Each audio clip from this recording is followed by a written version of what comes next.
My dear students, modern Gurukul channel में आप सबका स्वागत है। Modern Gurukul is a unique platform for developing your concepts and enhancing your knowledge for various exams. My dear students, आज हम लोग मॉडर्न फिजिक्स का टॉपिक एक्सरे स्टार्ट करने जा रहे हैं। एक्सरे का नाम तो आप सब लोगों ने सुना भी है और एक्सरे से आप सब लोग परिचित भी हैं। आपने या आपके किसी फ्रेंड ने, रिलेटिव ने कभी ना कभी एक्सरे कराया ही होगा। आपने देखा होगा कि जब खेलते समय अचानक हम गिर जाते हैं, कोई हड्डी वगैरह क्रैक होती है, तो चेक करने के लिए एक्सरे का इस्तेमाल किया जाता है। डॉक्टर्स एक्सरे करने को कहते हैं। तो हम सबसे पहले इसके बैकग्राउंड पे जाते हैं, देखते हैं कि एक्सरे की खोज सबसे पहले किसने की थी। जर्मन साइंटिस्ट विलियम रोंटेजन थे। उन्होंने क्या किया था कि वे गैसों के विसर्जन से संबंधित कुछ प्रयोग कर रहे थे।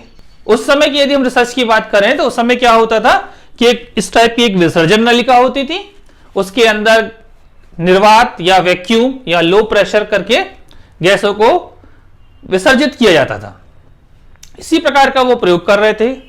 जब वो ये प्रैक्टिकल को कर रहे थे तो उन्होंने क्या देखा कि जब फास्ट मूविंग इलेक्ट्रॉन यानी तेज गति से चलने वाले इलेक्ट्रॉन किसी हैवी मेटल से टकरा रहे हैं तो उससे कुछ अदृश्य किरणें निकलती हैं। उन किरणों के विषय में, कोई प्रकृति के विषय में उनको कोई जानकारी नहीं थी, तो उन्होंने इन किरणों के नाम को एक्स किरणें रख दिया। तब से इन किरणों का नाम एक्स किरणों के रूप में ही चला आ रहा है। इस एक्सरे की खोज के लिए 1901 में 1901 में रोंटेजन को फिजिक्स का नोबेल पुरस्कार भी मिला है। रोंटेजन की विसर्जन नलिका में मॉडिफिकेशन करके 1913 में कूलिस नाम के साइंटिस्ट ने क्या किया, एक दूसरी विसर्जन नलिका बनाई जो कि आज के समय की जो मॉडर्न एक्सरे ट्यूब कहलाती है उसका चित्र कुछ इस प्रकार है। इसके विषय में आज हम पढ़ने जा रहे हैं। इसकी खासियत यह रहती है कि इसमें हम एक्सरे की तीव्रता को और उसकी भेदन क्षमता को दोनों को अलग अलग कंट्रोल कर सकते हैं। इसमें फ्लो होने वाली करंट को कंट्रोल कर सकते हैं अलग, और वोल्टेज को भी हम अलग से रेगुलेट या कंट्रोल कर सकते हैं। तो चलिए हम उसको देखते हैं। पहले ये हमने उसका रफ डायग्राम बना के रखा है। तो इसमें जो उसके मुख्य भाग हैं, तो उसमें सबसे पहले क्या दिखाई दे रहा है हमको, ये इसमें एक ये विसर्जन नलिका रहती है। ठीक है, विसर्जन नलिका हो गई। दूसरा क्या होगा, हमने अभी क्या देखा था प्रिंसिपल में कि इलेक्ट्रॉन जा रहे हैं, तो इलेक्ट्रॉन का सोर्स होगा, तो इस प्रकार का कुछ फिलामेंट टाइप का बना हुआ है। तो दूसरा क्या हो गया, हमारा इलेक्ट्रॉन का स्रोत हो गया। तीसरा क्या होगा कि इलेक्ट्रॉन के स्रोत को जाके किसी टारगेट वगैरह से टकराना पड़ेगा, तभी तो एक्सरे उत्पन्न होंगी। तो ये तीसरा भाग क्या हो गया उसका, कुछ उसके हैवी टारगेट यानी कि भारी लक्ष्य हो गया उसके। इस प्रक्रिया में क्या होता है कि बहुत अधिक मात्रा में ऊष्मा भी उत्पन्न होती है, तो उसको ठंडा करने के लिए शीतलन डिवाइस भी चाहिए। तो हमारा चौथा पार्ट इसका क्या हो गया, ये शीतलन डिवाइस हो गई, है ना, शीतलन व्यवस्था हो गई। इस सब के अलावा इलेक्ट्रॉन को गति देने के लिए, एक्सेलरेट करने के लिए क्या करते हैं, इसमें हम एक हाई वोल्टेज स्रोत लगाते हैं। तो पांचवा भाग हो गया इसका हाई वोल्टेज स्रोत। तो हमने क्या क्या देखा इसके मुख्य भाग में, पहला हमने देखा विसर्जन नलिका, दूसरा हमने क्या देखा, इलेक्ट्रॉन का स्रोत, तीसरा हैवी टारगेट या भारी लक्ष्य हो गए, चौथा शीतलन अरेंजमेंट, शीतलन व्यवस्था या कूलिंग डिवाइस, पांचवा क्या हो गया, उच्च विभव का स्रोत, है ना, ऊर्जा का स्रोत हो गया जिससे इलेक्ट्रॉनों को एक्सेलरेट किया जा रहा है। तो अब हम इसके विषय में एक एक को डिटेल में देखते हैं। तो सबसे पहली हमारी उसकी विसर्जन नलिका। विसर्जन नलिका हम कह सकते हैं निर्वात कांच की नलिका। कूलिस नलिका जो किसकी बनी रहती है, कांच की बनी रहती है। तो देखिए जरा इसको आप कि ये इसमें क्या है, एक गोलाकार कांच की नली होती है, और कांच भी कैसा होना चाहिए, हार्ड कांच होना चाहिए, यानी कि थोड़ा सा मजबूत कांच होना चाहिए, है ना, कठोर कांच का हो गया। इसके दोनों तरफ ये देखो, एक ये निकला हुआ है, इस तरफ बेलनाकार और इस तरफ भी एक ये बेलनाकार नली निकली रहती है। तो उसके दोनों तरफ क्या निकली हुई है, दो बेलनाकार भुजाएं निकली हुई हैं, जिनमें एक में हम क्या लगाएंगे, कैथोड को लगाएंगे, है ना, जिसके एक तरफ क्या फिट करेंगे हम, कैथोड को, और दूसरी तरफ हम क्या करेंगे, टारगेट को, या जिसको हम एनोड नाम देंगे अभी आगे हम, उसको फिट कर देते हैं। 2 भुजाएं हो गई। इसके अंदर, इस विसर्जन नलिका के अंदर 10⁻⁻6 सेंटीमीटर पारे की ऑर्डर का, कोटि का उच्च निर्वात लगा रहता है। निर्वात लगाने का मुख्य कारण क्या है कि इसके अंदर जो इलेक्ट्रॉन मूव करेंगे तो वो वायु के अणुओं से, हवा के कणों से टकरा के डिफ्लेक्ट ना हो जाए। तो इस तरह से हमने इसका पहला भाग देखा। दूसरा क्या है आपका, इलेक्ट्रॉन का स्रोत। तो इलेक्ट्रॉन स्रोत के लिए क्या दिखाई दे रहा है आपको, यहां पर ये एक तंतु लगा हुआ है, एक फिलामेंट लगा हुआ है। ये टंगस्टन का बना हुआ फिलामेंट होता है, जिससे हम क्या करते हैं, 5 से 10 वोल्ट की लो टेंशन बैटरी से गर्म करते हैं। जैसे ही हम इस टंगस्टन को गर्म करेंगे तो तापानिक उत्सर्जन के कारण इसमें से इलेक्ट्रॉन निकलने लगेंगे। तो ये क्या हो गया, इलेक्ट्रॉन का स्रोत हो गया। अब इलेक्ट्रॉनों की संख्या किसके ऊपर निर्भर करेगी, इस फिलामेंट के टेम्परेचर के ऊपर, इसके ताप पर निर्भर करेगी। अब यहां से जो इलेक्ट्रॉन उत्सर्जित हो रहे हैं, ये इलेक्ट्रॉन कहां जाएंगे, यहां से बाहर निकलेंगे। तो उनको कंट्रोल करने के लिए या गाइड करने के लिए किस डायरेक्शन में जाना है, इसके चारों ओर एक ये सिलेंडर लगा हुआ है। ये भी बेलनाकार सिलेंडर लगा हुआ है, सी। इसको फिलामेंट को हम एफ नाम दे देते हैं और इस सिलेंडर को अपन सी नाम दे देते हैं। ये किसका बना रहता है, मोलिब्डेनम का बना रहता है। और इसको क्या करते हैं, इस सिलेंडर को हम नेगेटिव पोटेंशियल पे रखते हैं फिलामेंट की तुलना में, यानी कि जो सी जो सिलेंडर है वो फिलामेंट की तुलना में ऋणात्मक विभव है। इससे क्या होगा, यहां से इसके अक्ष के अनुदेश, बेलन के अक्ष के अनुदेश, यहां पे एक छोटा सा होल होता है। तो यहां से जो भी इलेक्ट्रॉन निकलते हैं तो इलेक्ट्रॉन का एक पतला सा किरण पुंज मिलता है हमको। ठीक है, क्या होता है, एक बारीक किरण पुंज मिलता है और ये किरण पुंज यहां से निकलने के बाद में इस प्रकार से गति करता है और जाकर किससे टकराएगा, वो अपने लक्ष्य से या टारगेट से टकराता है। तो इस प्रकार से बेलन का काम क्या हो गया, इलेक्ट्रॉन का पतला सा पुंज बनाना, है ना। ये कैथोड का काम करता है ना, ये जो क्या किसका काम करता है, ये कैथोड का भी काम करता है। इस तरह से ये इलेक्ट्रॉनों को कंट्रोल करता है और कैथोड का काम करता है। और इस तरह से हमने कूलिंज नलिका के 2 भाग देख लिए। कूलिंज नलिका का तीसरा मुख्य भाग होता है भारी लक्ष्य या एनोड। ये मोलिब्डेनम या टंगस्टन का बना होता है। क्यों बना रहता है, क्योंकि इनके परमाणु भार उच्च होते हैं। क्या हो गया, उच्च परमाणु भार।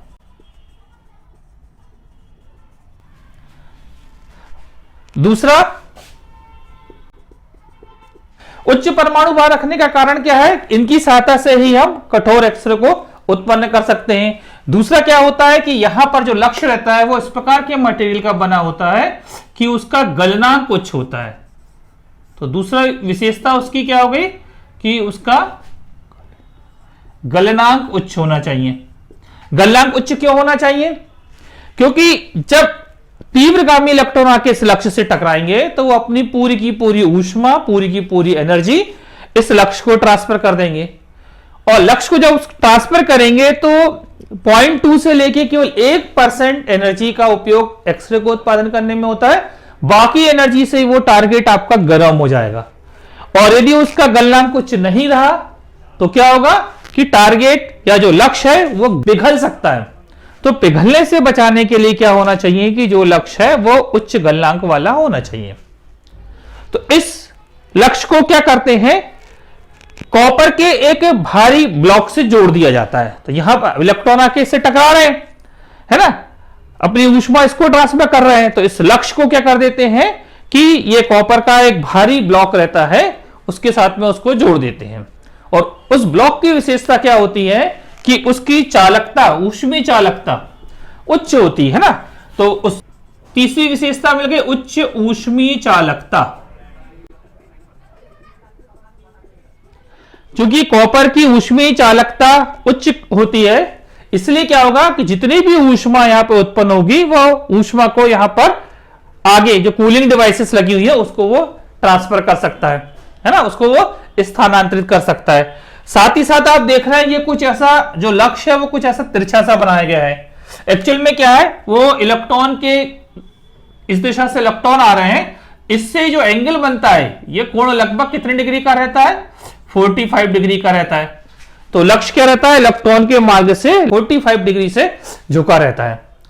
जैसे ही अब इलेक्ट्रॉन यहां से निकलकर आएंगे तो क्या हो गया?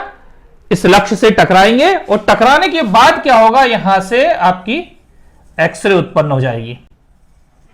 तो यहां पर क्या उत्पन्न हो जाती है? एक्सरे उत्पन्न हो जाती है।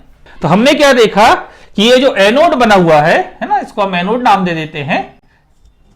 एनोड की इस तरह से हमने क्या विशेषता है देखी कि इसका परमाणु भार उच्च होना चाहिए, इसका गलनांक उच्च होना चाहिए, साथ ही साथ इसकी ऊष्मीय चालकता भी अधिक होनी चाहिए। अब हम आते हैं इसके चौथे भाग पर।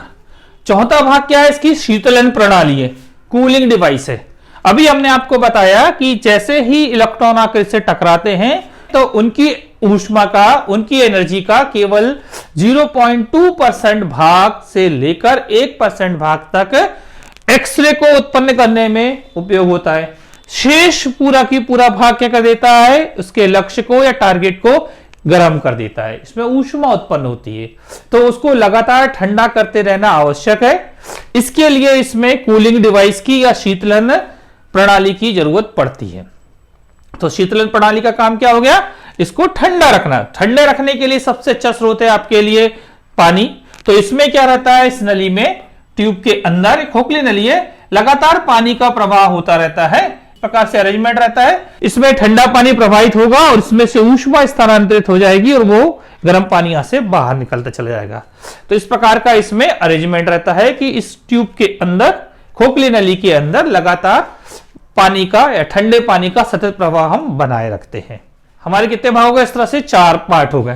पांचवा और मुख्य भाग इसका क्या है कि वोल्टेज स्रोत है ना। पांचवा क्या हो गया आपका? उच्च विभवांतर का स्रोत। तो लगभग 20,000 वोल्ट का विभवांतर रहता है, जिसका नेगेटिव वाले सिरे को, ऋणात्मक सिरे को हम क्या कर देते हैं?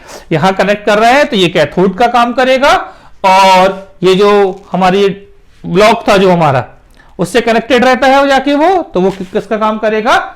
एनोड का काम करेगा। तो उच्च विभवांतर का काम क्या हो गया कि फिलामेंट को या इस कैथोड को निम्न विभव और अपने टारगेट को उच्च विभव प्रदान करना। इस तरह से हमने कूलिंग नलिका के विभिन्न भागों को देख लिया। अब हम इसकी वर्किंग को समझ लेते हैं। वर्किंग बिल्कुल सरल है। आप देखिए क्या क्या हो रहा है इसमें। जैसे ही हम क्या करते हैं, लो टेंशन बैटरी की सहायता से फिलामेंट में विद्युत धारा प्रवाहित करते हैं, तो विद्युत धारा प्रवाहित करने पर क्या होगा? ये फिलामेंट गर्म हो जाएगा। ये तंतु हमारा टंगस्टन का जो फिलामेंट है वो क्या हो जाएगा? गर्म हो जाएगा। गर्म होने से क्या होगा? तापानिक उत्सर्जन होगा। तापानिक उत्सर्जन होने से क्या होगा? इलेक्ट्रॉन का उत्सर्जन होगा। और जितना अधिक तंतु का ताप होगा उतनी अधिक संख्या में इलेक्ट्रॉनों का उत्सर्जन भी होता है। तो हमको बात समझ में आ रही है कि इलेक्ट्रॉनों के उत्सर्जन को इसमें प्रवाहित होने वाली धारा से कंट्रोल किया जा सकता है, नियंत्रित किया जा सकता है। फिलामेंट यहां पर कैसा है आपका? नेगेटिव पोटेंशियल पर है। तो यहां से जो उत्सर्जित इलेक्ट्रॉन है वो एनोड की तरफ अत्यधिक वेग से आगे बढ़ते हैं और जाकर लक्ष्य से टकराते हैं, क्योंकि एनोड को हमने इस बैटरी की सहायता से अत्यधिक उच्च विभव पे रखा है। ठीक है। अब इलेक्ट्रॉन जाके इससे टकराने लगे। इससे टकराएंगे तो क्या होगा? अपनी पूरी की पूरी गतिज ऊर्जा किसको स्थानांतरित कर देंगे? वो लक्ष्य को स्थानांतरित कर देंगे। तो उनकी डायरेक्शन पहले ऐसे आ रहे थे, बदल जाएगी और यहां पर क्या उत्पन्न हो जाएगी? एक्सरे उत्पन्न हो जाएगी। एक्सरे कहां पर जाके इकट्ठा होती है? जो एनोड है ना, ये एनोड है, उसका जो फोकल स्पॉट रहता है वहां पर जाकर एक्सरे हमको प्राप्त होती है। तो यहां पर जिस भी चीज का एक्सरे लेना है उसको अपन यहां रखेंगे और उस ऑब्जेक्ट का अपन एक्सरे लिया जा सकता है। कूलिंग नलिका का सबसे बड़ा बेनिफिट क्या है इसमें कि हम एक्सरे की तीव्रता को और भेदन क्षमता दोनों को अलग अलग नियंत्रित कर सकते हैं। तो एक्सरे की तीव्रता किस पर निर्भर करती है? यहां से आने वाले इलेक्ट्रॉनों की संख्या पर। ठीक है, फिलामेंट से आने वाले इलेक्ट्रॉनों की संख्या पर। और फिलामेंट से आने वाले इलेक्ट्रॉनों को किस तरह से नियंत्रित किया जा सकता है? इसमें बहने वाली धारा के द्वारा। इसमें बहने वाली धारा को हम बढ़ा देंगे विद्युत धारा को, तो इससे उत्सर्जित होने वाले इलेक्ट्रॉनों की संख्या बढ़ जाएगी। जैसे इसका फिलामेंट का टेम्परेचर बढ़ेगा, उत्सर्जित होने वाले इलेक्ट्रॉनों की संख्या बढ़ जाएगी। यानी हम कह सकते हैं कि जो उत्सर्जित इलेक्ट्रॉनों की संख्या है वो प्रवाहित धारा के समानुपाती होती है। ये इलेक्ट्रॉन अधिक से अधिक संख्या में इलेक्ट्रॉन आकर इससे टकराएंगे तो यहां पर क्या होंगे, अधिक से अधिक एक्सरे के फोटोन उत्पन्न होंगे, यानी कि एक्सरे की तीव्रता बढ़ जाएगी। ठीक है, तो हम कह सकते हैं कि जो एक्सरे की तीव्रता है वो कैथोड में या फिलामेंट में बहने वाली धारा के समानुपाती होती है। अब इसका दूसरा भाग है एक्सरे की भेदन क्षमता। की भेदन क्षमता कितनी है? तो एक्सरे की भेदन क्षमता निर्भर करती है उसकी गतिज ऊर्जा के ऊपर। ठीक है, इलेक्ट्रॉनों की गतिज ऊर्जा के ऊपर वो निर्भर करती है। और इलेक्ट्रॉनों की गतिज ऊर्जा किस पर निर्भर करेगी? उसको दिए गए इस वोल्टेज के ऊपर निर्भर करती है कि कैथोड और एनोड के बीच का विभवांतर कितना है। तो यदि हम कैथोड और एनोड के बीच का विभवांतर को हम बढ़ाते हैं तो क्या होगा, यहां से आने वाले इलेक्ट्रॉनों की गतिज ऊर्जा बढ़ेगी। इनकी गतिज ऊर्जा बढ़ेगी तो क्या होगा, यहां से उत्पन्न होने वाले जो फोटोन हैं उनकी क्या हो जाएगी, उनकी भी गतिज ऊर्जा बढ़ जाएगी, अर्थात उनकी भेदन क्षमता में वृद्धि हो जाती है। इस प्रकार से हम कह सकते हैं कि जो एक्सरे है उसकी भेदन क्षमता कैथोड और एनोड के बीच में लगाए गए विभवांतर के ऊपर निर्भर करती है या विभवांतर के समानुपाती होती है। विभवांतर को यदि हम बढ़ाते हैं तो इसकी भेदन क्षमता बढ़ जाती है, यदि विभवांतर को कम किया जाएगा तो भेदन क्षमता कम हो जाएगी। इसी तरह हमने यहां देखा था इसकी तीव्रता के लिए कि यदि हम इसमें प्रवाहित होने वाली धारा को बढ़ाते हैं तो उत्पन्न एक्सरे की तीव्रता बढ़ जाती है और यदि धारा को कम करते हैं तो उत्पन्न एक्सरे की तीव्रता कम हो जाती है। इस प्रकार से हम तीव्रता को और भेदन क्षमता दोनों को अलग अलग कंट्रोल कर सकते हैं।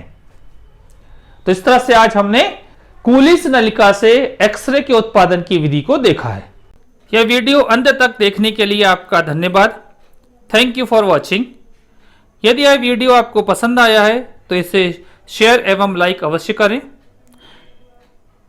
और यदि आप इस चैनल पर नए हैं तो इसे सब्सक्राइब करें।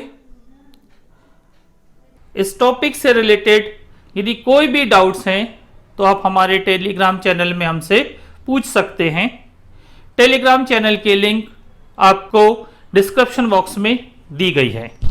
नेक्स्ट वीडियो में आपसे पुनः मुलाकात होगी, तब तक के लिए गुड बाय।